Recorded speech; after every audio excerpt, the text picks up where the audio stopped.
TNC का combo pack लिया था, जिसमें मतलब टेस्ट सीरीज और वीडियो रैशनल वाले क्वेश्चंस वगैरह। सर मेरी काफी हेल्प हुई उनसे। मेरे काफी उनसे भी कुछ जैसे कंसेप्ट हर जगह से क्लियर होते हैं थोड़े थोड़े, तो मेरे भी यहाँ से भी काफी हुए हैं। मतलब कुछ चीजें अलग भी मिली थी मेरे को देखने को, और उन्होंने मेरी हेल्प भी की है नॉर्सेट को क्लियर करने में। टीएनसी टेस्ट सीरीज से मैंने टाइम मैनेजमेंट सीखा बहुत अच्छा, क्योंकि इतने अच्छे से प्रिपेयर हो गया अपन किसी चीज के लिए, पहले अच्छे से हो जाते हैं तो बाद में चाहे वो इजी आ जाए उसका लेवल, लेकिन अगर अपन हार्ड के लिए प्रिपेयर है ना तो इजी कर सकते हैं आराम से। मेरा एक ही मकसद था कि मुझे नॉर्सेट फर्स्ट अटेम्प्ट में क्लियर करना, मैं उसी पे ध्यान रखा था मैंने कि लोग चाहे कुछ भी बोले मुझे उन पे ध्यान नहीं देना।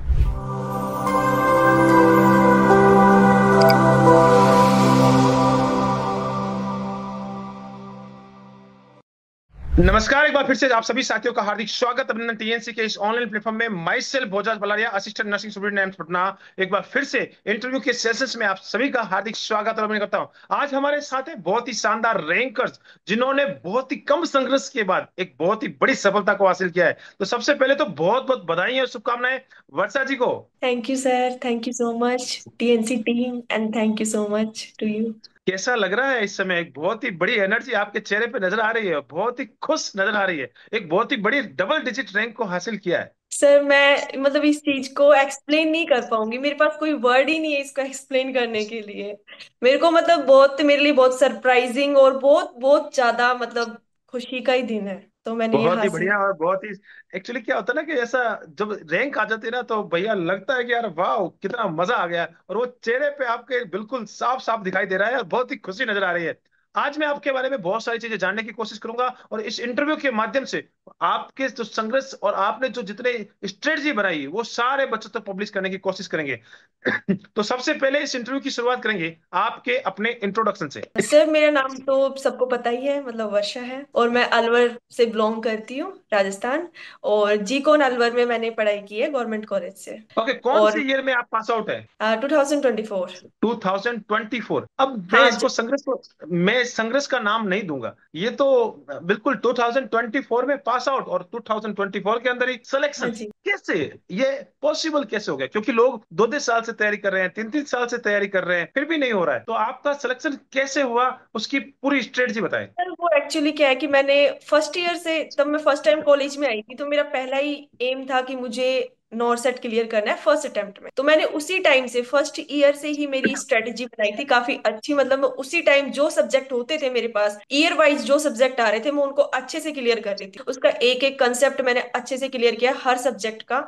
जो बुक मैंने प्रेफर की उनसे भी पढ़ा मैंने अच्छे से, शॉर्ट नोट्स बनाए मेरे, उसके बाद में मैंने उसके एमसीक्यू भी सॉल्व किए थे। तो मेरा ये फर्स्ट ईयर से ही चल रहा है साथ में। ओके, बिल्कुल बहुत ही जबरदस्त बात बोली है। और मैं यहाँ पे सारे बच्चे जो इस समय नर्सिंग करने की मन में तमन्ना रख रहे हैं और नर्सिंग कर रहे हैं, उनके लिए सबसे बड़ी बात है, और ये बहुत ही बड़ा एक मैसेज है आपकी तरफ से कि भैया मन में पहले दिन ही ठान ली थी। जिस दिन मैंने कॉलेज में एडमिशन लिया उसी दिन मैंने फिक्स कर लिया था कि भैया नॉर्सेट एम्स में जाना है। और उसके लिए आपने पहले दिन से ही आपने तैयारी करना शुरू कर दिया, और लगातार आप टीएनसी के साथ आगे बढ़ रहे थे और उसके साथ कंटिन्यूअसली मेहनत कर रहे थे, नोट्स बना रहे थे, सारी चीजें कर रहे थे। चलो, बहुत ही जबरदस्त और बहुत ही शानदार पहला पड़ाव होता है, बहुत ही जबरदस्त के पे मुझे जाना है, एम्स में जाना है, पहला सिलेक्शन से लेना है। तो टीएनसी के साथ, टीएनसी के बारे में कहाँ से पता लगा और टीएनसी के साथ कैसे जुड़ा हुआ? सर मेरे को टीएनसी के बारे में फर्स्ट टाइम मेरी सीनियर से पता लगा था।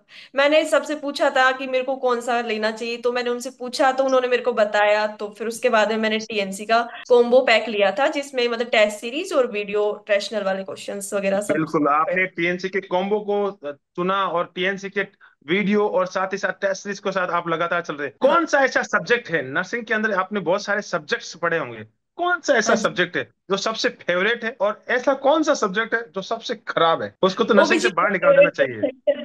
ओबीजी मेरा फेवरेट सब्जेक्ट है। और सबसे खराब? सबसे खराब तो मैं ऐसा, ऐसे ठीक तो किसी को नहीं बोल सकती, सभी अच्छे लगते हैं, लेकिन अगर थोड़ा बहुत होगा तो मेरे लिए एमएसएन थोड़ा बड़ा सब्जेक्ट है, तो उसी को दे सकते हैं थोड़ी सी खराब वाली कैटेगरी।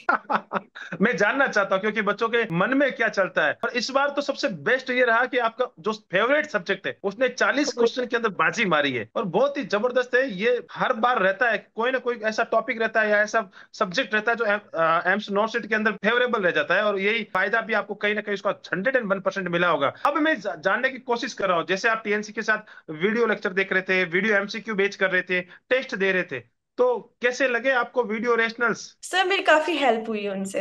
मेरी काफी उनसे भी कुछ जैसे कंसेप्ट हर जगह से क्लियर होते हैं थोड़े थोड़े, तो मेरे भी यहाँ से भी काफी हुए हैं, मतलब कुछ चीजें अलग भी मिली थी मेरे को देखने को, और उन्होंने मेरी हेल्प भी की है नॉर्सेट को क्लियर करने में। Okay good. अब बात करता हूँ टेस्ट सीरीज की। सबसे पहला टेस्ट दिया होगा, कौन सी रैंक आई? मैंने फर्स्ट टाइम जो टेस्ट दिया था उसमें मेरी मतलब 700 कुछ, मतलब 700 के आसपास रैंक आई थी। 700। और सबसे बेस्ट रैंक कौन सी आई टीएनसी में? 21। ओके 21। बहुत ही। कभी एक एम्स वहां पे नहीं सोचा था कि टीएनसी के अंदर रोजाना एग्जाम दे रहे हैं कि यार यहाँ पे मेरी पहली रैंक आ जाए? सोचा था, बहुत बार सोचा था, डिप्रेशन भी होता था कभी कभी कि पता नहीं क्या होगा, रैंक अच्छी नहीं आती थी उस दिन, तो स्ट्रेस भी होता था थोड़ा सा, लेकिन मैं मतलब थोड़ा बहुत मैनेज करके पढ़ती रहती थी, देती रहती थी टेस्ट सीरीज। गुड, बहुत ही बढ़िया। मैं एक चीज और जानना चाहता हूँ कि कभी कभी रैंक खराब आता है, अच्छा आता था तो मजा मजा आता है, मोटिवेशन आता है। जब कभी कभी खराब आता है ना, तो ब्लेम किस पे हो जाता है सीधा? टीएनसी वाले कैसे कैसे है यार, ऐसा कोई पेपर आता है क्या? कभी ऐसी वाली फीलिंग आती थी? था। मेरे को भी लगता था ये ऐसे क्वेश्चंस कहाँ से लेके आते हैं ये क्वेश्चन मैंने पढ़ा ही नहीं, कुछ क्वेश्चन अलग आते थे तो ऐसे लगता ही था कि मैंने पढ़ा ही नहीं है, कहाँ से आ गए, तो गुस्सा आता है थोड़े टाइम के लिए, उसके बाद में पता लग जाता है कि ये भी कहीं ना कहीं है, तो वो चीज भी क्लियर हो जाती है। बहुत ही जबरदस्त। और मैं आज सारे बच्चों को सार्वजनिक रूप से ऑफिशियली बता देता हूँ कि हम एग्जामिनर के माइंड से क्वेश्चन लेके आ जाते हैं। एग्जामिनर क्या सोचता है, एग्जामिनर कहाँ तक पहुंच सकता है, उसके माइंड से लेके क्वेश्चंस आप तक पहुंचाने की कोशिश करते हैं कि आपको बेनिफिट मिले। शुरुआत में लगता है कि क्वेश्चन नया लगता है, क्वेश्चन की लैंग्वेज थोड़ी सी चेंज होती है, तो बच्चों को लगता है यार बड़ा खतरनाक क्वेश्चन है, लेकिन बाद में पता लगता है कि अरे यार ये तो नॉट सेट में ही आ गया, ये तो कॉपी टू पेस्ट हो गया, तो बड़ा मजा आता है और बहुत सारी चीजें। अब बात कर रहा हूँ कि नॉट सेट पहली बार आप देने जा रहे थे, नॉट सेट के अंदर आप पहली बार अपेयर हो रहे थे, डर नहीं लगा कि यार मेरे बहुत सारे दोस्त है या ऐसा कोई है जो 3 3 साल से दे रहा है, कोई 4 साल से दे रहा है, उनका भी नहीं हो रहा है, तो मेरा क्या होगा? बहुत डर लगा था, बहुत ज्यादा।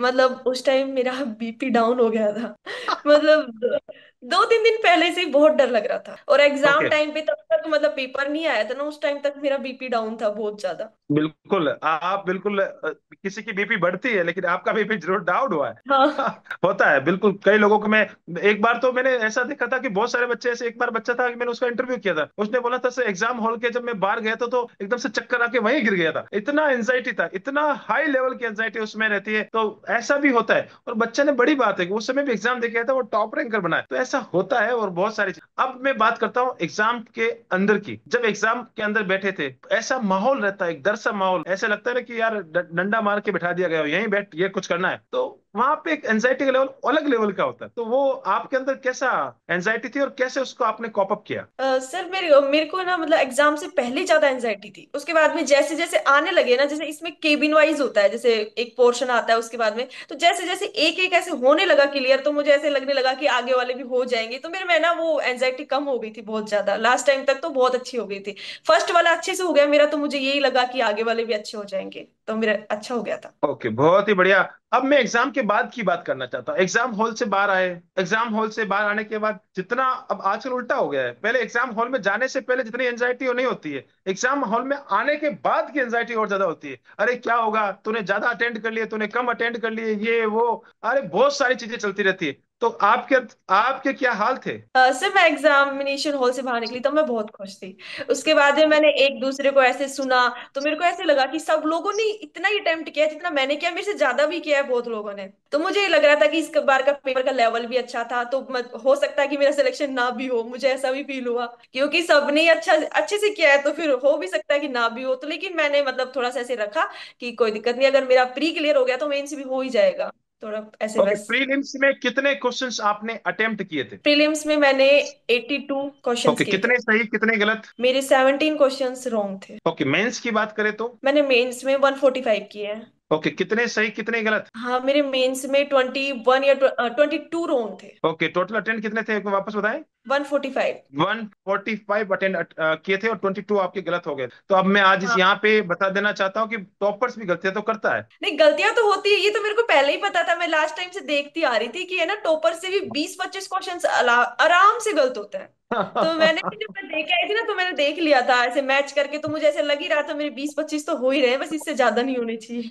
ओके, बहुत ही बढ़िया, बहुत ही शानदार। अब मैं आ जाता हूँ फिर से, जो आपसे बहुत सारे बच्चे जानने की कोशिश कर रहे हैं। बच्चे जानना चाहते हैं कि ये टॉपर्स, इनके पास क्या स्पेशल है, क्या ऐसी चीज है जिससे ये रैंकर्स बन जाते हैं, ये बहुत ही अच्छी रैंक लेके आ जाते हैं, टॉप में आ जाते हैं। तो आप मुझे बताएं कि आपका शेड्यूल क्या रहता था, कैसे पढ़ाई करते थे आप? सर मेरा शेड्यूल फर्स्ट में कुछ और था, बाद में कुछ और हो गया। मतलब कि एग्जाम के 2 से 3 महीने पहले मैं मतलब कि अर्ली इन द मॉर्निंग सुबह उठ के पढ़ना बहुत पसंद करती थी, बहुत ज्यादा। और उसके बाद में जब जैसे जैसे एग्जाम आने लगा ना, मुझे पता नहीं लगता था, तो मेरे मतलब मैक्सिमम मैं 15-16 घंटे पढ़ लेती थी एग्जाम के टाइम पे। और उसके बाद में फिर मैं 4 बजे तक पढ़ती थी, पूरी रात पढ़ती थी, फिर सुबह सो जाती थी 10 बजे तक। ओके। बस यही चलता था। शुरुआत सुबह वाले से हुई थी, लेकिन धीरे धीरे टीएनसी के साथ साथ चलते चलते रात्रिचर बन गए। हाँ, रात्रि। बिल्कुल बिल्कुल, रात्रिचर बन गए थे और लगातार आपने कंटिन्यूसली। अब मैं बात करता हूं कि जो आप लगातार टेस्ट दे रहे थे, सारी चीजें चल रही थी, वीडियो एमसीक्यू, और उसके साथ आप लगातार चल रहे थे, तो माइनस मार्किंग कैसे कंट्रोल किया जाए, ये क्वेश्चन आपके लिए है। माइनस मार्किंग मैंने कम अटेम्प्ट करके कम की थी, कि मैं कम अटेम्प्ट करती थी, क्वेश्चंस जो मुझे आते थे मैं वही अटेम्प्ट करती थी, जिसके लिए मुझे ऐसे होता था कि क्लियर है मेरा, मैं वही क्वेश्चन अटेम्प्ट करती थी। और किसी क्वेश्चन में ऐसे होता था कि 4 ऑप्शन है, तो उसमें से अगर मेरे से 2 या 3 एलिमिनेशन हो रहे तो मैं रिस्क ले लेती थी उसका। ओके गुड, रिस्क लेना सीख गए थे। और टाइम मैनेजमेंट के बारे में बताएं, टाइम मैनेजमेंट, क्योंकि नोट सेट हर बार अपना पैटर्न चेंज करता है, कभी कुछ तो कभी कुछ, कभी कुछ तो कभी कुछ। तो कैसे मैनेज करते थे अपने टाइम को, कैसे सीखा ये? टेस्ट सीरीज से, टीएनसी टेस्ट सीरीज से मैंने टाइम मैनेजमेंट सीखा बहुत अच्छा। मतलब इससे ना बहुत ही मेरे को टाइम मैनेजमेंट में कोई दिक्कत नहीं आई, दोनों पेपर में कोई प्रॉब्लम नहीं हुई।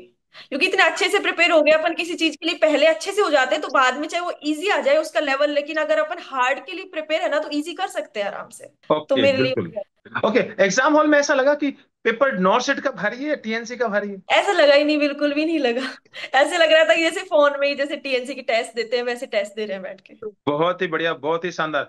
अब मैं चीजें और जानना चाहता हूँ, और बहुत ही शानदार। इस जर्नी के दौरान बहुत सारे अप डाउन आते हैं लाइफ में, बहुत सारे, कभी अच्छा भी होता है, कभी बुरा भी होता है, कभी डिमोटिवेशन भी आता है, कभी गिव अप वाली थ्योरी भी आती है। तो अपने आप को सेल्फ चार्ज, यानी खुद से मोटिवेशन होना कैसे करते थे? अगर मेरे को ऐसा कुछ होता था तो मेरे मतलब फ्रेंड्स होते थे, तो मैं उनसे बातें करती थी, उनसे शेयर करती थी, सब कुछ बताती थी, थोड़ा रो लेती थी, मन हल्का हो जाता था।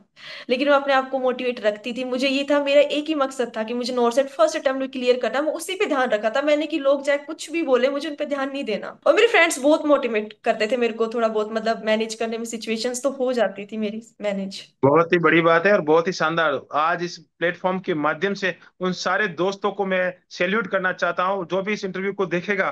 तो मेरी तरफ से, बोजार सर की तरफ से और पूरी टीएनसी टीम की तरफ से उनको सैल्यूट है कि ऐसी दोस्ती बिल्कुल होनी चाहिए कि एक दूसरे को मोटिवेट करे। बहुत ही अच्छा लगता है जब एक दोस्त दूसरे दोस्त को मोटिवेट करता है। और आज आप सफल हुए तो उनको बहुत ज्यादा खुशी हो रही होगी, और आपका ये इंटरव्यू देख के तो और ज्यादा खुशी हो रही होगी, और क्योंकि अच्छा। सक्सेस में उनका भी बहुत बड़ा हाथ है। अब चीजें और आगे बढ़ रही है, और उन चीजों में आपसे और चीजें जानना चाहता हूँ कि लगातार आप इस जर्नी तक आए, इस जर्नी में कौन कौन सी ऐसी बुक्स रही है जो आपको यहाँ तक लाने में मदद की है? सर मैंने यादव करी थी, उसके बाद मैंने एनक्लेक्स भी की थी, और टारगेट हाई। मैंने 3 ही बुक की थी, target high, PR Yadav and NCLEX. अगर मैं अब थोड़ा सा, आजकल का जमाना क्या सोशल मीडिया के, और गर्ल्स में तो इंस्टाग्राम अगर नहीं है तो भाई जिंदगी नहीं है, खाना नहीं हो तो चलेगा, लेकिन इंस्टाग्राम होना जरूरी है। तो ऐसी लाइफ आजकल चल रही है, और दूसरी बात, रील्स का जमाना है। ऐसे में फोन से, सोशल मीडिया, ये सारी चीजें चलती रहती है, और साथ में उससे भी पढ़ना ही है, तो डिस्ट्रक्शन होता था। तो कैसे मैनेज करते थे कि भाई मुझे रील से दूर रहना है, मुझे फोकस मेरा नौसेट पे ही है, तो कैसे फोकस बनाते थे? सर मेरे पास है ना, इस मतलब प्रिपरेशन के दौरान मेरे पास कोई सोशल मीडिया का कोई वो नहीं था। मैंने कुछ भी मतलब मेरे पास इंस्टा वगैरह कुछ भी नहीं था, मैं नहीं देखती थी, मैं इससे बहुत दूर थी। मैं अगर दिन में फोन देखती थी तो ओनली टेस्ट सीरीज के लिए, या फिर मुझे कोई क्वेश्चन देखना होता था तो, वरना मैं पूरे दिन फोन हाथ में ही नहीं लेती थी। मेरे घर से भी कॉल आएगी तो मैं 5 मिनट बात करती थी, बाकी मैं रील्स वगैरह में कुछ इंटरेस्ट नहीं था मेरा। बहुत ही जबरदस्त। आज सारे बच्चों को मैं बता देना चाहता हूँ कि भैया, आज से ही इंस्टाग्राम डिलीट हो जाना चाहिए अगर मेहनत करनी। मैं ये सारे सारे टॉपर्स से एक क्वेश्चन ले रहा हूँ, क्योंकि टॉपर्स में सिमिलरिटीज पता लगे कि क्या टॉपर्स क्या करते हैं। बहुत सारे बच्चे होते हैं ना, सब दिन बैठे रहते हैं, यूट्यूब पे लगे रहते हैं। अब मैं यूट्यूब की बातें करता हूँ। यूट्यूब पे आज सुबह 6 बजे से शुरुआत हो जाती है, और रात को 10 या 12 बजे तक यही चलता रहता है, सब दिन लाइव। ये महामैराथन हो रही है, ये महामैराथन, वो महामैराथन, ये तो कितना। आप भी लेके बैठ जाते थे कमेंट, हाँ भाई वर्षा की तरफ से जल्दी जल्दी कमेंट करो वर्षा। क्या आप भी ऐसा ही करते थे? नहीं, मैं कभी कमेंट नहीं किया मैंने तो। नहीं नहीं, मैं आपको पूछ रहा हूँ कि क्या वर्षा का इंटरेस्ट था कि सब दिन भैया बैठे बैठे यूट्यूब देखो, ये सारी चीजें नहीं, किया करते थे? नहीं, मेरा बिल्कुल इंटरेस्ट नहीं था, बिल्कुल भी नहीं था। मैं ओनली क्लास लेती थी, कोई अगर क्वेश्चंस की अवधेश सर वगैरह की जो भी क्लास आती थी मैं वो ले लेती थी। बाकी मेरा यूट्यूब से कोई कनेक्शन नहीं था। बस ओनली ऑन अवधेश सर की जो क्लासें हैं आपने यूट्यूब के माध्यम से देखी थी। चलो मैं उनका और भी आपकी जिक्र कर लेता हूँ। मोटिवेशनल वीडियो, आपकी मोटिवेशनल वीडियोस, ओके गुड। मेरी जो कि मोटिवेशनल वीडियो के मतलब हमारे लिए भी सही है, जो सक्सेस हुए उनके लिए भी बहुत अच्छी रही, और जो फेलियर थे उनके लिए भी बहुत अच्छी है। वो मोटिवेट करती है। बहुत ही बढ़िया, बहुत बढ़िया। अब मैं बात कर लेता हूँ, जो आपने यूट्यूब की बात की है, तो जो एडवांस सीरीज आपने देखी है कैसी लगी? सर बहुत अच्छी, बहुत हेल्पिंग थी, मतलब उसमें क्वेश्चंस काफी अच्छे थे, काफी मतलब क्वेश्चंस ने हेल्प करी, और उसमें असेसमेंट का बहुत अच्छा मतलब रोल था, सर समझाते भी अच्छा थे। Okay okay. और मोटिवेशनल वीडियो तो ऐसा कभी नहीं लगता कि यह बोझा सर बहुत चिल्लाता है? नहीं, बहुत अच्छी लगती थी मुझे तो, मोटिवेशनल वीडियोस बहुत अच्छी लगती थी। और उसमें सबसे बेस्ट लाइन क्या लगती थी? और जो आपने, मेरे को तो सबसे बेस्ट एक ही लाइन लग रही थी तब, वो फेलियर मतलब प्रीलिम्स के बाद में आपने वो डाला था एक वीडियो, तो उसमें आपने बोला था कि जो मतलब कि सक्सेस हो गए उनको तो हटाओ, अब जो फेलियर है ना उनकी वीडियो है, उनके लिए ये वीडियो है। तो वो लाइन ही अच्छी थी कि आप पहले ही बता रहे थे कि उनके लिए ये वीडियो, तो हमारे जैसे लोगों ने देखे ना। नहीं, अच्छा था, लेकिन आप मोटिवेट करते थे तो मेरे को तो काफी हेल्प मिलती थी उससे। बहुत ही बढ़िया और बहुत ही शानदार। अब मैं आपसे एक लास्ट सवाल पूछना चाहता हूं, और वेरी वेरी इंपॉर्टेंट क्वेश्चन है। जो बच्चा इस समय बिल्कुल इस नॉट सेट में सफल नहीं हुआ है, इस नॉट सेट में फेलियर झेला है, और आपके पास वो एक्सपीरियंस है, बहुत ही जबरदस्त एक्सपीरियंस है, जो आपने फर्स्ट ईयर से ही टारगेट कर लिया था कि आप 4 साल तक आपने उस टारगेट को फिक्स रखा था। अब कोई बच्चा ऐसा है जो इस साल नॉट सेट की तैयारी कर रहा है, इस बार सिलेक्शन नहीं हुआ, या कुछ बच्चे ऐसे भी हैं जो इस समय फर्स्ट ईयर सेकंड ईयर में है, तो उन सब बच्चों के लिए गाइडेंस दीजिए। आपसे वो सुनना चाहते हैं कि भाई टॉपर्स हमें ऐसा गाइडेंस दें, क्योंकि हम लोग तो हमेशा गाइड करते ही करते हैं, लेकिन टॉपर्स के गाइडेंस दें कि किस प्रकार से उसको आगे बढ़ना चाहिए, किस प्रकार से मेहनत करनी चाहिए, किस प्रकार से जो कोर्सेस है वो कैसे कंटिन्यूअसली करने चाहिए, उनके बारे में बताएं। सर मैं यही बोलना चाहूंगी कि उनको फर्स्ट ईयर से ही, या फिर जो भी सेकंड ईयर में अभी जितना टाइम बचा है उनके पास में नोट सेट तक का, वो उस टाइम को मतलब रिवीजन में ज्यादा यूज किए। मैंने रिवीजन काफी टाइम किया था, 5-6 बार मैंने रिवीजन कर दिया था पूरा, क्योंकि जितना रिवीजन करते हैं हर बार कोई ना कोई नई चीज आती है, हर बार नया कोई ना कोई कंसेप्ट क्लियर होता है, और अपन रिवीजन करेंगे तो उतना ही जल्दी अपन क्वेश्चन सोल्व कर देते हैं, क्योंकि जितनी बार चीजें सामने आती है उतनी रिटेन भी होती है। तो मैं तो यही बोलूंगी उनको रिवीजन पे ज्यादा ध्यान दे, बाकी साथ साथ क्वेश्चंस भी करते रहे, और टेस्ट सीरीज साथ में रखे, ताकि टेस्ट देते रहे, खुद का असेसमेंट होता रहे उनका, और टाइम मैनेजमेंट काफी अच्छा हो जाएगा, तो वो क्लियर कर बिल्कुल लेंगे। बिल्कुल बिल्कुल, आपने बिल्कुल एक ही लाइन के अंदर बहुत सारी चीजें बोल दी है कि भैया यही स्ट्रेटजी है। शुरुआत आपको लर्निंग से करनी पड़ेगी, आप अपना बेसिक क्लियर करें, साथ ही साथ रिवीजन पे ज्यादा फोकस करें। और सर हमेशा बोलते हैं कि भैया जो पढ़ा है ना उसका रिवीजन जितना ज्यादा करेंगे उतना ज्यादा फायदा मिलेगा। तो रिवीजन ज्यादा से ज्यादा करें, टीएनसी के साथ कंटिन्यूसली जो आपने कॉम्बो प्लान किया है उसके साथ लगातार आगे बढ़ते रहे, 101% सिलेक्शन होगा। बहुत ही शानदार चीजें बताइए, और बहुत सारी चीजें आपने इस इंटरव्यू के माध्यम से बच्चों तक शेयर किए, इस इंटरव्यू सेशंस को आपने अटेंड किया, उसके लिए आपका बहुत बहुत धन्यवाद। ऐसे ही आप अपना नाम, अपने माता पिता का नाम, जो सारे दोस्तों ने जो आपको यहाँ तक लाने में मदद की है उन सारे दोस्तों का नाम, साथ ही साथ जो आपके गुरुजन है, जो जीकॉन के गुरुजन है उन गुरुजन का नाम, साथ ही साथ जितने आपके बचपन के गुरुजन है उनका नाम, और साथ ही साथ टीएनसी का नाम हमेशा रोशन करते रहे। जय हिंद, जय Bharat and Vande Mataram. Thank you so much. Thank you sir.